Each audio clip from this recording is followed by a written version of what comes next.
Hi there, Force for Entertainment.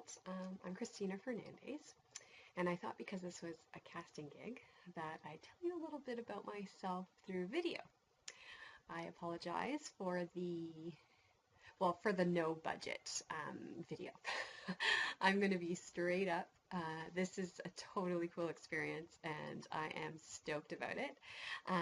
I only found out about it a few days ago, though, and you know how it was a few days ago was during the Christmas break and the holidays, and I don't want to make excuses, but I also don't want you thinking that's all she's got. So I'm going to tell you that I almost I almost did not send anything in. I almost didn't bother applying because I'm thinking they want something creative. They want something cool. So I'm thinking, I'm going to get my sister-in-law to make a video of like me in the kitchen and all this stuff. But anyway, and that would be really cool.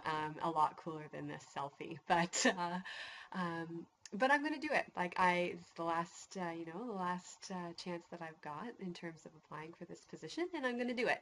I'm reading this book on imperfections and embracing your imperfections and how beautiful they are. So I'm going to think of this as a beautiful imperfection. But anyway, I'm here to tell you a little bit about myself in a little bit more creative way of just writing it down when you reading it. So who am I? Well, I think who I am and the reasons why I truly believe I'm the right candidate for this position, I think come in hand. So, and professionally, a home economist, but I'm also a registered dietitian and a certified diabetes educator. I've been practicing for 4 years now, and I think what stands me apart is that I'm working with individuals, full time on motivating them on how to incorporate healthy living. So healthy eating, physical activity, mind connection, and that sort of thing. So with diabetes, it's very much behavior change. And you know what?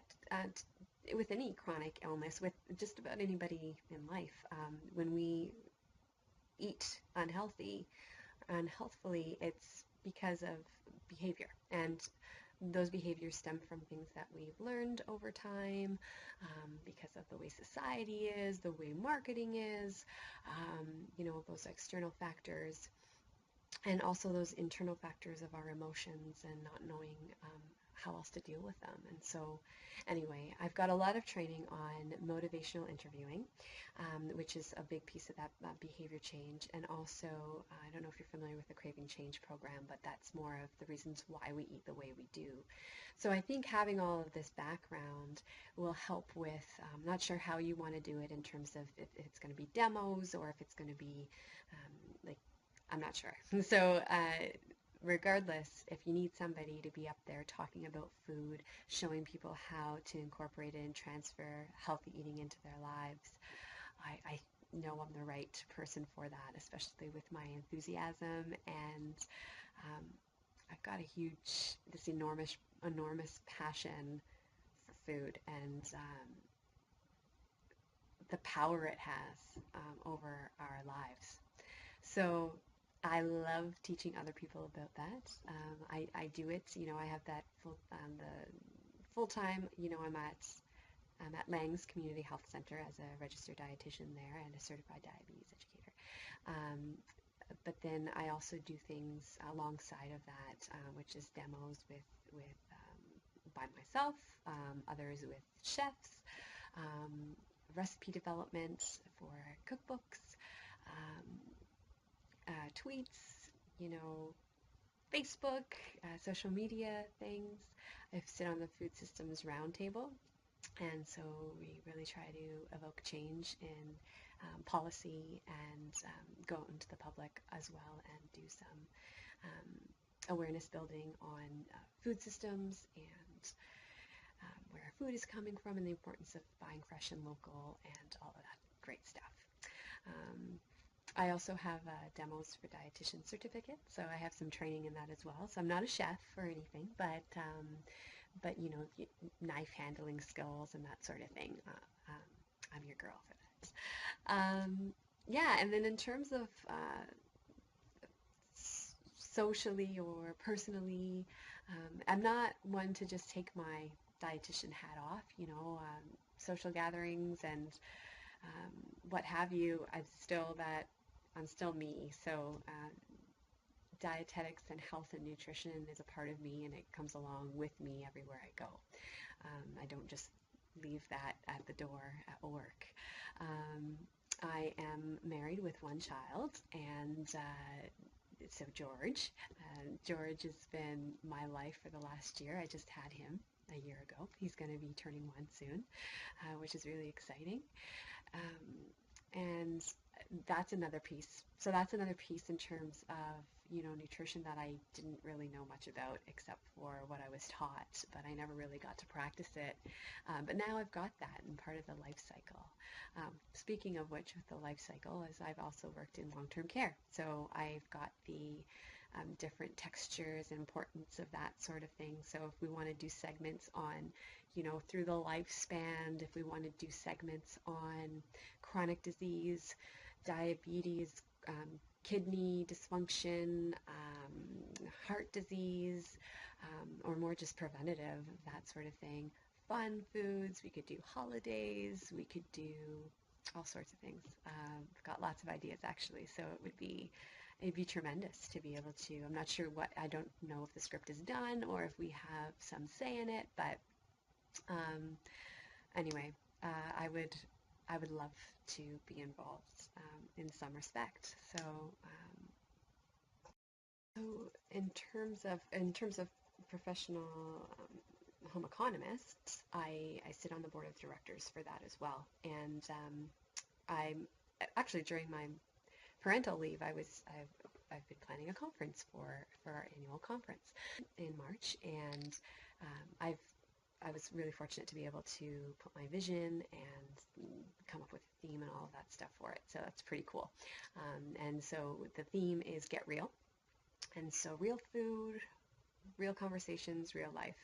So really trying to get that overall spectrum of things that we need to get real about these days. And so food is a big one. So we've got about 4 speakers on different aspects of food, and whether it be food science and does it belong on our plate, um, food demo type things, and then local fresh food, agriculture, that sort of thing. We also have someone coming in for climate change, which is big topic of discussion these days, and how it affects our lives and our food and all of that stuff.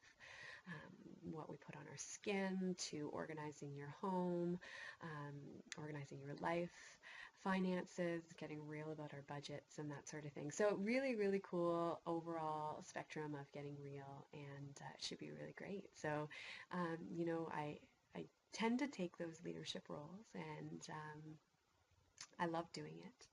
I've done it ever since I was young, ever since I was in elementary school, as long as I could remember. So um, I'm a team player, and very energetic and very personable, flexible, all of those great qualities that you probably would like. And going on and on. So it's probably time to cut it off.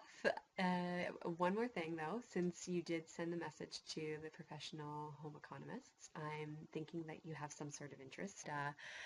We do have a petition to be signed, so I'm sending that link along with this video and the picture of myself that you need, although I don't know if you need a picture now that you have a video, but I'll send all that stuff out, and if you could send that petition out. And so that's just, and it's a call to Ontario to make food and nutrition compulsory in schools. And so we can't lose that piece. It's mind-boggling how many people have no idea what healthy eating is. And even if they do know what healthy eating is, they have no idea how to transfer it into their everyday and make it a part of the flow of their life, which is what we need to do. We need to make it a flow of their life. Otherwise, they just go back to those habits. So it's really important that we keep it in our schools system, and keep people, and the kids go and they teach their parents, and that's great. If we're not teaching our kids, then at the very least, our kids can come home and teach the family about what they've learned, the new and improved way of doing whatever it is, and the latest and greatest on food and nutrition. And so anyway, the link is there. Please pass it on to your colleagues, to your loved ones, and sign it yourself. All right, I think that is all for me. Please don't hesitate to contact me, call me. You can check out my Twitter, although I haven't been on very much these last few weeks.